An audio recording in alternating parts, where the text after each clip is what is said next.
Hello, how are you guys? Welcome to Chat with Jen and Tales. I have a tale for you today. It's kind of funny. Um, Yesterday I wanted to go swimming, obviously. I got up early. My usual time when I go by myself is I get there about 7:30, okay? Yesterday, Mike wanted to come with me, and he says he'll just wake me up when you're ready to go. Well, I was up at 5:30 and ready to go by 6. And so he gets up. We get out of here by 7, a little after 7. And goes swimming. While I'm swimming, he runs some errands. He comes back, picks me up. And he said, "Do you want to go to Walmart with me, like inside?" Because I was driving. I said, "No." I said, "I kind of overdid it when I was swimming. My back was having spasms, so I sat there," and he goes in by himself. He sends me this text message that so-and-so's in there. So-and-so is somebody I knew from Indiana, and actually my second husband tried hitting her up before he ended up with the one he's with now. So she and I became friends. I didn't know her before that. They worked together. That's how they met. I'm not even going there. Anyhow, so I ran into her one day up here when we moved up here. And I thought, hey, this is neat. And that's when she told me she was actually from here and she had moved to Indiana. Well, anyway, this woman let me make up a name for her. I'll call her Peggy. Peggy lives with her mother. Her mother is 88 years old, and she gets around just fine, but the woman is, how do you say, controlling, or I can't put my finger on it. She's just really weird to me. And it's also weird to me that they never go anywhere without the other. That it didn't used to be that way. So when we had conversations in the past and I asked her about it, I said, she wouldn't say anything. So I asked questions. Do you not trust your mom alone? And she just stared at me like I'm staring at you now. I said, can we do anything? Because I asked her to come over. I invited her out to lunch, different things, but she would not leave her mom at home. And I thought that was strange. I still think it's strange. But anyway, I'm getting off the track here. So Mike goes into Walmart. A little while later, he texts me, "Peggy's here." And I said, "Oh, did you talk to her?" And he says, "No." I said, "Well, go talk to her, find out where she's living on that, because we haven't seen her around here in a couple years." So he talks to her. Come to find out, she had moved back to Indiana for a while and take care of some business and whatever. So as they're talking, she says to Mike, "Are you still married to that woman? Are you and Jen still married?" And he said, "I just gave her the strangest look." And I says, "Well, of course we are. We're very happy." And I said, "Well, what did she look like?" He said, "She had the most disappointed look on her face." I said, "Well, the last I heard from her," let's go back a little bit. She had been writing this guy in jail that she knew before he went to jail. And he was younger than her. And she was sending him money and this, that. They were getting married. So when he got out, she went there. They got married. But he couldn't leave the state yet because he was on parole or probation, whichever, okay? So she gets back here to North Dakota, and she's telling me this on the phone about this guy. And she knows how I am. I have a lot of discernment and about situations, and to me that one was a no-brainer.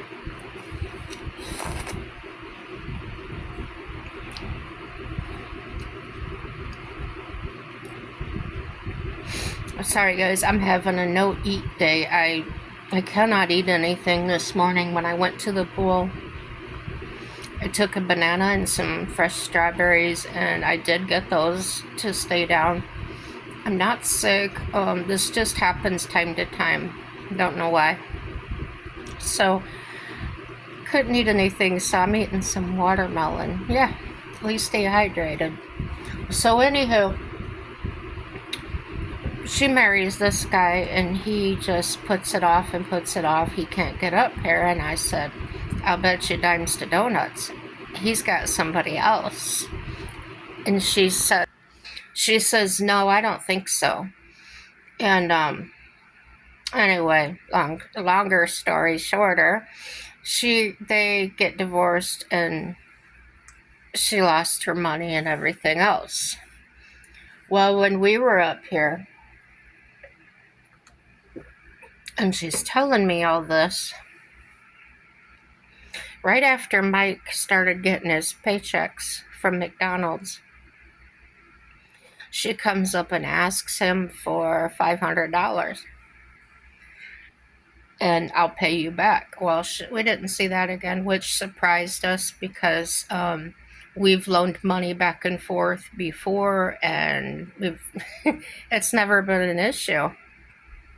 $20 here, $40 there, and paid each other back. And so I was kind of upset with her that she never paid Mike back, which I took care of it anyway. Stupid crap. So now, this part of the story, when I say now, it doesn't mean today. After that last hurrah, she is talking to somebody else in prison. And she won't tell me his name or anything. Well, when it gets closer and closer for him to get out, she finally tells me it's her ex-husband's brother, older brother. And the way I am, I don't say anything to her. I just kind of, we're on the phone. She can't see my expressions. I just roll my eyes and smack my forehead. And Mike's sitting there when we were talking, what? And I told him, and he lost it. He goes, oh my God, she's stupid. I said, I don't know what she is, but she isn't right.